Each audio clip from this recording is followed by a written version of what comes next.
welcome to our Wednesday morning Healthy You. We are back. We are live. We are making it work today. So we were just having a little conversation. Technical difficulties. Are you like me? Do they follow you wherever you go? It's like everywhere I walk in a room, the computer crashes. I don't know. Here's the good thing. Peoria Life has people. Peoria Life has people. And they're taking care of it all. So we are so happy to be with you again on this edition of Healthy You. Absolutely, and obviously my awesome expert co-host here, Mary Ardapple, and we are going to be talking about things that are in season, eating local, and how that correlates with relationship to food. As I was thinking, Kim, about this month's segment on Healthy You, a client of mine mentioned to me the other day, you know, Mary, it seems like you continually bring up the word relationship in different contexts. Right. And this statement just really landed with me. I hadn't really thought about it. You know, you don't think about a word that you frequently use in your vocabulary. And I do. I use the word relationship continually. I think you do as well with your ladies at Curves and all that you advocate as well. But as it relates to a relationship with food, I wanted us to delve further this month into expanding our awareness around that. So I think that our first line of awareness is, what do we put in our mouth? It's our senses, right? It's whatever we're putting in our mouth. We taste the mouthfeel, the texture, the taste. Does it satisfy us? You know, all of that. Do we smell it? The visual, the color. Do we hear it as it's cooking on the stove? So really, when you talk about a relationship with food, all of your senses are in play. But it's more than that. And this is a perfect time to really broaden the mile radius around the food that we eat. So I had shared with Kim earlier about the premise around eating a 100-mile diet. And that takes a lot of work. Well, now we also know in relationships, it takes a lot of work to have a healthy, long-lasting relationship, whether it's in our marriage, with friends our with family, work, whatever. You have to put effort into that. And that's the key here about developing a relationship with our food. You really have to be mindfully aware as to what that relationship is. So I read an article recently that indicated, and I would buy this to be pretty accurate, that for the average ingredient from farm to table for the American diet, how far do you think that ingredient has to travel? You know, that's the big thing right now, reading the labels and finding out where the food is, but it's coming, and so many things are coming from across the ocean, like from other countries. So you're asking me how many miles on average? Yep. The one I just read was 1,500 miles. I was going to say 1,000 miles at least. Yeah. So when we talk about a relationship with our food, it's not just with that food, that living organism or an ingredient in something, but there's somebody that has tended it. Somebody planted it, somebody tended it while it grew, somebody harvested it, somebody packaged it. And when that food ingredient is 1,500 or over 1,000 miles away from where our table is, you can't have a warm and fuzzy feel around that food, really. I know, you're like, oh, where's this been? You know, it's like it just doesn't really happen, does it? I know. No. It's true. That's an amazing analogy. You know, we think about it, we're like, where did this come from? Yeah, and that's what I'd really like to challenge our viewers today to really take away from this is thinking about where does your food come from. So we also hear a lot in relationship development right now, big buzzword is mindfulness. Right. You know, or live with intention. Yeah, right? live decided. Yeah, live decided. Live decided. Well, there we go. Hashtag live decided. Walked right into that one, didn't I?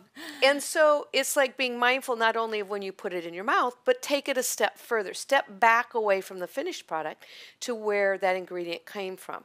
So that then rolls into the premise of the 100-mile diet. Okay. And so there are those that have tried, and I wouldn't say that I am gifted at this. I know that I eat things that have been produced further than 100 miles away. Right. But especially in the summertime, I like to challenge myself to eat as close to home as possible. Okay. Right?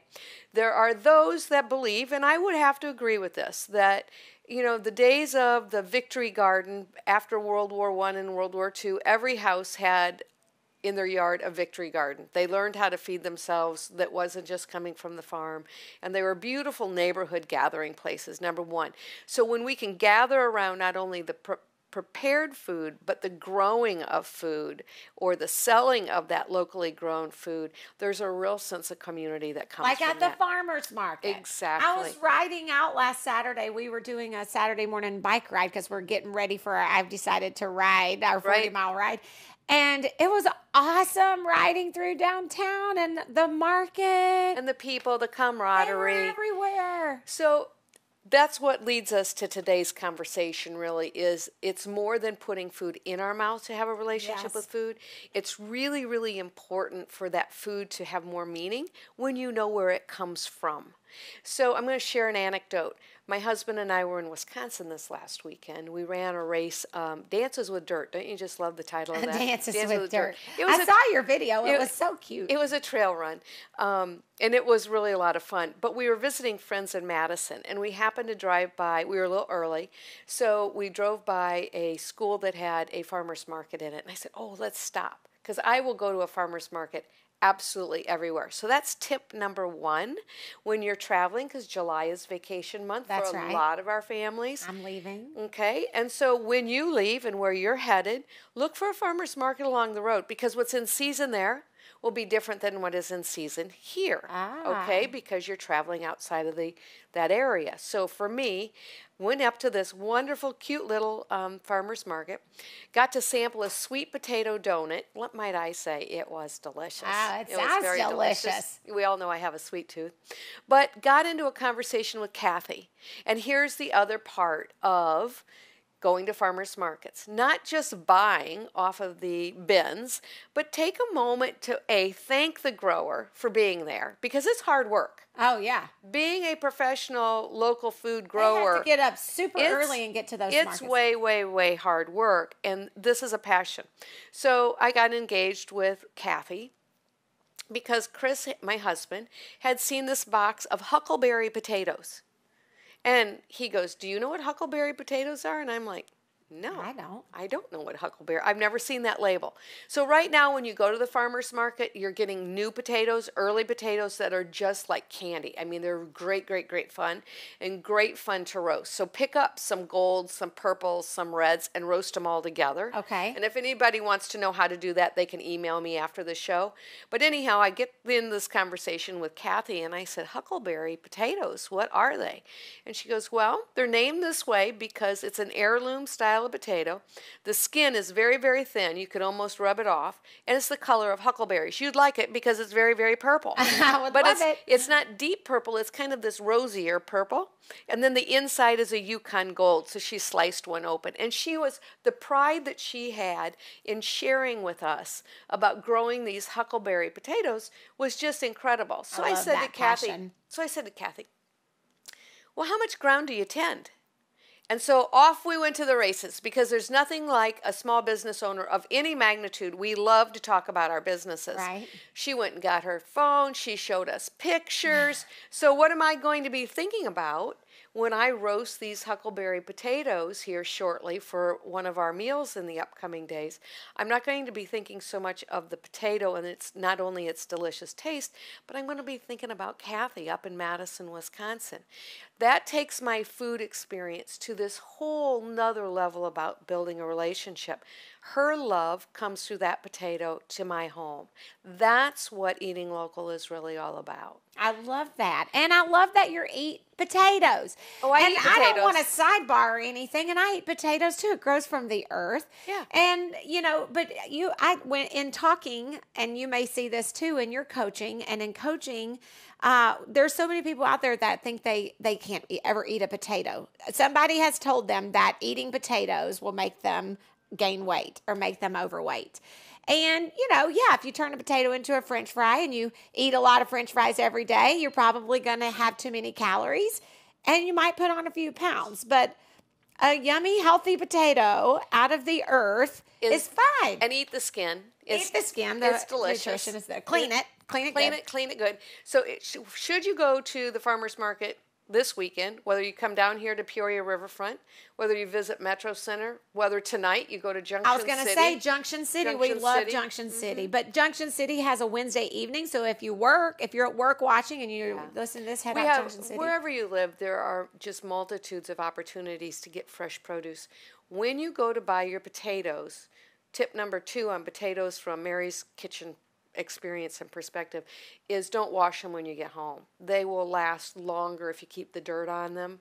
I actually look for dirty potatoes to buy at the farmer's market. I don't want to buy really clean ones because then I can keep them in a basket in a dark, cool place and they'll last for a really, really long time. I was just about to say, what's the tip on keeping them? I thought it was a dark, cool. It's dirt.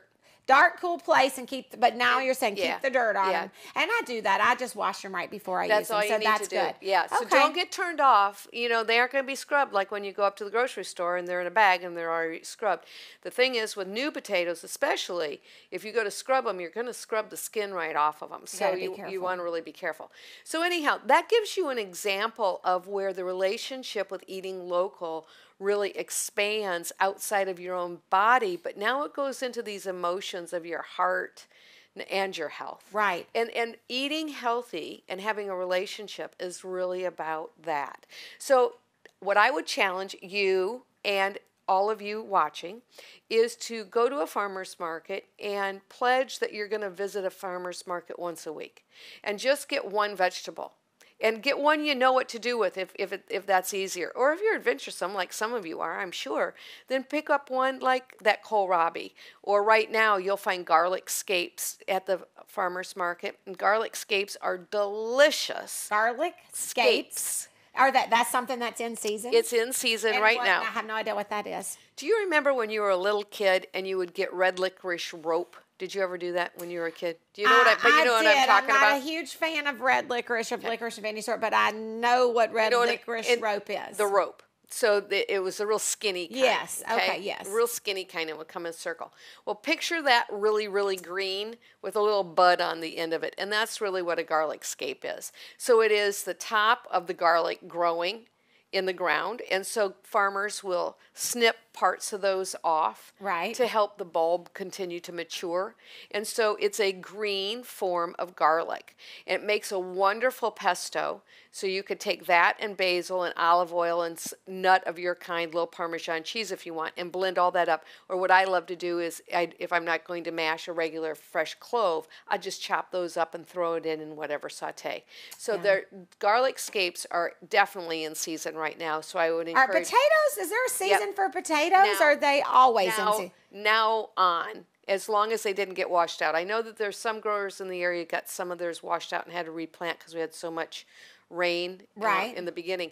But you can go to the farmer's market right now and get fresh potatoes. And they'll be little. Typically they'll be little. Those are new potatoes. Okay, so those are in season. And so then get some fresh peas. Okay. And have fresh peas with and new potatoes and put a little coconut oil in, toss it like that, a little fresh parsley, salt and pepper. Oh, delicious. It sounds so good. Yummy, yummy, yummy. While we're on the in-season subject, what else is in season right now? Broccoli. Broccoli is a go-to item that I would encourage anybody to go try. If you've never bought a fresh head of broccoli from the farmer's market, it is so, so tender.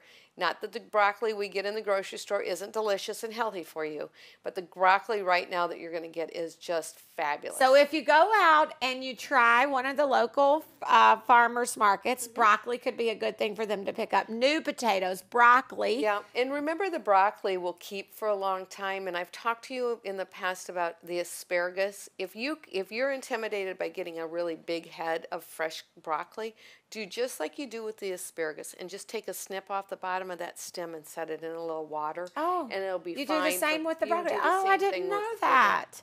The other thing that I found at the farmer's market just yesterday, so I happened to be at Garden Spot in Metro Center yesterday because I wanted peaches. So Southern Illinois peaches are in.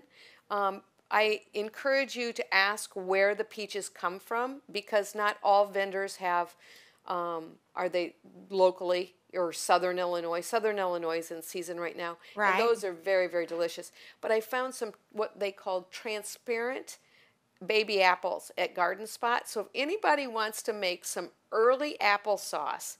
These little baby apples, they're just itty bitty kind of things. They made the most delicious applesauce. So we grilled pork chops last night. I'm telling you all about food, but and had applesauce on the side. Right. So if you want to make that at home, all I encourage you to do is wash them, leave the skins on, put about a half an inch of water in the bottom of the pan because these particular apples are really, really soft, and just cook them down, pull the cores out. Okay. And they'll be mush. And then put it in a food processor and blend it all together and add however much cinnamon you want. You don't need to add any sugar or anything. They're already sweet. They're already sweet. Yeah. So you have your natural sugar. Now, that's talking about a 100-mile diet, which is fairly easy to do in Peoria. Right, because we live in the farmer's land. We do, and now is the time of year to do that. In the winter, obviously, it would be more difficult to do because we have a growing season that doesn't happen in the middle of winter. But we can also think of this with your food. You can get farm fresh eggs, you can get fresh chicken, you can get grass-fed beef, grass-fed pork here, small game. So for those that really want to explore this, I would really turn it into an adventure. It's almost like going on vacation in your own backyard, and you're foraging and sourcing food for yourself without going to the grocery store. So yes, it takes a little bit of work, but I will assure you, you are going to see some beautiful farms, and you're going to meet some lovely, lovely people that just absolutely enjoy what they do. So if you look up on the internet, the 100-mile diet, you will find a lot of literature on that and give some examples of what other people... resources of where you can buy the food. The best thing for here in our location, I would say, is to go to the Illinois Stewardship Alliance website, and you will find farmers markets all throughout the state of Illinois. And so that is your go-to resource for that. Okay. I have a few other questions too, because we were talking before the show started recording, and because we lost our technical difficulties this morning, I've lost the timer, so I have no idea how long we've been talking. So we may be here all day. may be here all day. So if somebody gives us a clue, otherwise, sit back, enjoy. Mary and I'll be talking all day, but so they'll give us a signal, I'm sure, when it's time to come to an end. But I want to know, you were talking about allergies and local honey and why eating locally. There's some research out there that shows it could help in our health. There are those, and I would be one of them. But there are people much more educated than I and schooled that believe in the philosophy that eating food that is locally grown helps our immune system, because all of those roots, all of those plants, they're using the same dirt, the same air, the same water that we are in all the time. Right. So I believe that there is a chemistry between Mother Nature and wherever you live. Okay. And so especially, I think the best example is the recommendation to eat honey that is pollinated within your area. So that will help, especially with people that have allergies, that they will, is what I've been told, and I have a niece actually that has followed this, that it helps with allergies if you're eating that same honey that the bees have pollinated. It strengthens our immune system. Once again, it goes back to recognizing, where does the food you eat come from? Right. If we're always opening bags and boxes, it didn't come out of dirt near us. Okay? And the other thing about all of that is you're taking time, you're slowing down, it goes back to being that mindful, and you're having that relationship. So as you're traveling this summer, and here's an idea, you're going on vacation I'm leaving soon, yes. For the viewers, I wanted to come today and give you a short reading list for those that may be interested in just exploring other people's thoughts about eating local and sustainable food systems, okay? So I brought 3 titles, and I will put them up I'll post them under our video, is what I'll do. Those okay, out, I'll post them online. I noticed I don't have a pen here, because I was going to write those down. I'll post them online when we're done. A wonderful book to read, it's a great story, is Blessing the Hands That Feed Us, and it's by Vicki Robin. And she ended up getting engaged with a person who was Tricia Beckner, who lived on Whidbey Island, which is up in above Seattle, I believe, up in that area. And this gardener wanted to see whether she could feed someone 3 meals a day for 30 days out of her own garden. And it's the relationship between these two women on how a gardener was feeding another and grew the food to help this other person become healthy. So that's a fun story. And so that is a 30-day trial. The second one is actually the 100-mile diet by Alyssa Smith. And that it's just a great it's a great premise. My personal favorite, and I'd like to thank Chef Dustin Allen at The Edge for loaning me his copy, is The Third Plate. Okay. And I've read a lot of books on food systems and is it sustainable? We hear a lot about local food, sustainable food system. Well, is it actually sustainable? And this book explores a lot of food and agriculture perspectives by the author Dan Barber, and he's actually a chef out on the East Coast, a very acclaimed chef. And I'm finding the most fascinating one is around wheat. We also hear we shouldn't eat wheat. Well, the wheat we grow today isn't the same wheat we once hand milled. Right. So again, it's having your head wrap around understanding the food that you're eating. And I think one of the best ways to do that is to pick up a book and learn. And so that's really, again, another dynamic of building your relationship with food, not only by following recipes and finding the freshest and most wholesome ingredients you can, but then read it about the topic through another's eyes that have more education than you do, maybe more experience than you do, and then pick and choose what works best for you. I don't know about you guys listening, but every time I hear you talk about food, I just get this vision of all these greens and gardens, and I get this big idea that I should have an amazing garden. Maybe someday. Except for, I don't know, Mary. I just want to come to your garden. Well, my garden, I tell you what, I had a half a row of kale taken out by a baby bunny last night. That Chris came home, I said, there's a baby bunny in the garden. How'd it get in there? I said, I'm not sure, but we found the hole. So you got to watch it. So I did bring a little treat for us today. I saw those. I saw the cookies. This is very different because I was experimenting. And so once again, that's part of all of this. Right. Is don't just go with what you've always eaten. Try a new recipe. Try something different. Try something new. And so for me, it's putting flavors together that it's like, I never really thought about putting those two flavors together. Yeah. So I have a lovely young niece that's getting married, and we hosted a shower for her a couple of weeks ago. And her theme for her wedding, it's going to be just fantastic. She loves lavender, and she loves rosemary. And so it's like her colors are going to be all this rosemary, and I'm thinking, I wonder what lavender and rosemary together would taste like. So I happened to be in another local coffee shop, because I only go local, that they had a lavender and rosemary latte. And it was delicious. Might I just say it was delicious. It sounds so good. So what we have here today is lavender rosemary shortbread. Oh. So aren't you jealous? So I'm going to tell you. That I get to have this? So here's the thing. And they probably can't hear this, but you want shortbread to just crack like that, okay?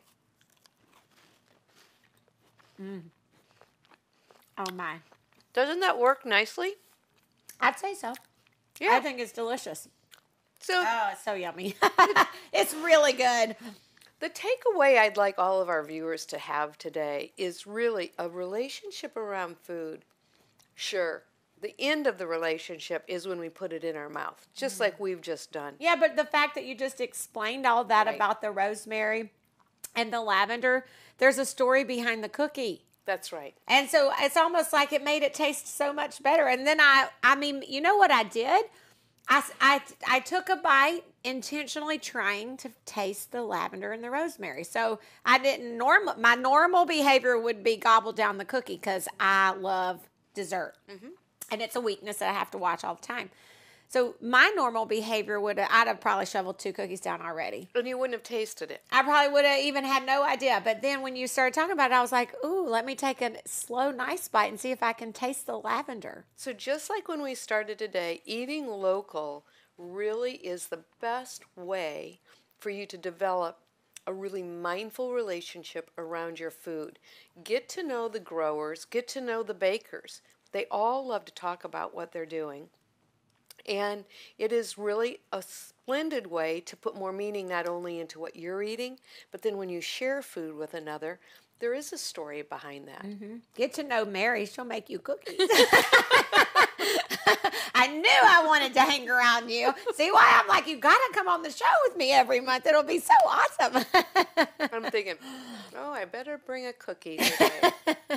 I know, because last time I was like, where's the cookie? You didn't. I know, I didn't bring the cookie. She still wants those banana ones. And I bet you used, that's out of your garden. The rosemary and lavender, are those out of your garden? They are. They're out of her garden in the They shortbread cookie. Mm-hmm. And you know what? It's so satisfying. That one cookie. And that's what it's about. And I teach this all the time. There's really nothing off limits. You're free to do whatever. You know, there's nothing off limits. You can choose to do what you want to do to live a healthy lifestyle. But it's about the choices that we make. It's about balance. It's about the ingredients that are in the food. And now with what you're saying, Mary, it's even taking it a step further and saying, where are you getting your food? Yeah. Who are you talking to about your food? Where did that food grow? You know, what's the story behind the broccoli? Right. And then when you cook that broccoli for your family, it's what a story to share with your kids, to say, you know what? I was talking to Kathy about broccoli, and she showed me all these pictures, and your kids are now not looking at broccoli so horrible. Like my daughter's like, don't make me eat that. Right. That's exactly right. And I recognize that takes an effort. I really do.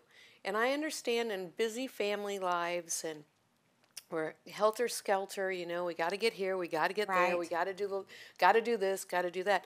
I get all that, but the only way that a true relationship, really, really deep, healthy relationship with our food begins is with that first step. Yes.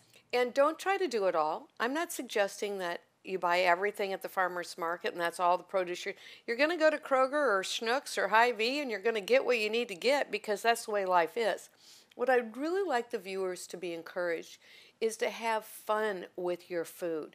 Don't look at it as it's, oh my gosh, I got to cook dinner again. Pick one night a week or one meal a week.